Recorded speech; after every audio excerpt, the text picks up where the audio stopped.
মামা আমাকে 1 প্লেট হাঁসের মাংস দেন।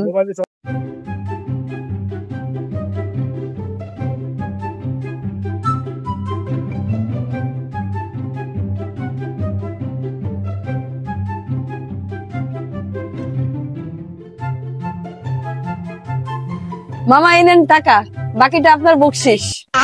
এসেছো সেই তুমি বাড়িয়ে দিতে হাত দিন দুঃখীর বিপদে, মামাটি মানুষের সবুজে সকাল এলো তোমার শপথে। এই এদিকে আসেন, এদিকে আসেন। 1 সেকেন্ড। জি মামা কি হয়েছে? যদি 100 টাকা দিয়ে বললেন এটা রাখেন, বাকিটা টিপস রেখে দেন। আপনি জানেন আমার হাঁসের গোস্তের দামই তো 250 টাকা, আপনি আমার 100 টাকা দিয়ে কইতাছেন বাকিটা টিপস রেখে দিতে। রেখে দেন। নেন মামা রেখে দেন। উঠতে যা এইসব এমন যে দৌড়ে এগুলোর উপরে।